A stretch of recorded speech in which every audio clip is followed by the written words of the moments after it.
আসসালামু আলাইকুম, সবাই কেমন আছেন? আলহামদুলিল্লাহ, আমিও ভালো আছি। আজকে আমি 2 রকমের সবজি দিয়ে ভর্তা তৈরি করেছি। আলহামদুলিল্লাহ অনেক অনেক ভালো হয়েছে। আসলে যে বাসায় একদমই সবজি খেতে পছন্দ করে না বাচ্চারা, যেহেতু বড়রা তো ভর্তা অনেক পছন্দ করে, বাচ্চারা খায় না।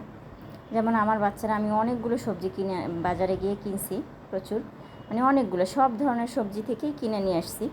এখন দেখতেছি কেউই খাইতেছে না, সেই সবজিগুলো আপনার পাইকে পাইকে যাইতেছে, নষ্ট হয়ে যাইতেছে।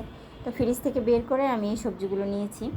ভাবলাম যে এই 2 ধরনের দিয়ে আমি একটা সবজি তৈরি করি। তো আলহামদুলিল্লাহ সবজিটা আমি আপনার প্রথমে সেদ্ধ দিলাম। সেদ্ধ দিয়ে পানিটা ফেলে আমি এটা সুন্দর হাত দিয়ে সুন্দর নরম সফট করে নিয়েছি। আপনার সফট করে নিয়ে আপনার এটা আমি এখন বাগার দেব পেঁয়াজের সাথে। পেঁয়াজ, মরিচ এগুলো দিয়ে আমি এটাকে বাগার দেব সরিষার তেল দিয়ে। তো আমি এই বাগার দিয়ে দিচ্ছি। এখনও শুকনো মরিচটা দেইনি আমি এখানে। আসলে যে বাসায় একদমই কেউ খেতে চায় না, বাচ্চারা তো খায়ই না, টোটালি বাচ্চারা পছন্দ করে না। আমার মেয়েরা তো একদমই খায় না, সবজি বলতেই না, সবজি দেখলেই ওদের মাথা খারাপ হয়ে যায়, সোজা কথা, কোনো সবজি খেতে চায় না।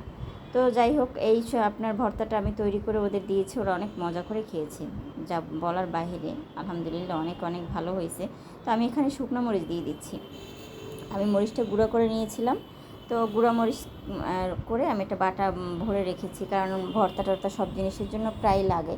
তো যাই হোক, যার জন্য আমি গুঁড়ো করে রেখেছি। তো মরিচটা প্রচুর ঝাল, তো আমি অল্প পরিমাণ এখানে দিয়েছি, তারপরেও ঝাল হয়েছে যা বোঝাতে পারবো না, প্রচণ্ড ঝাল হয়েছে।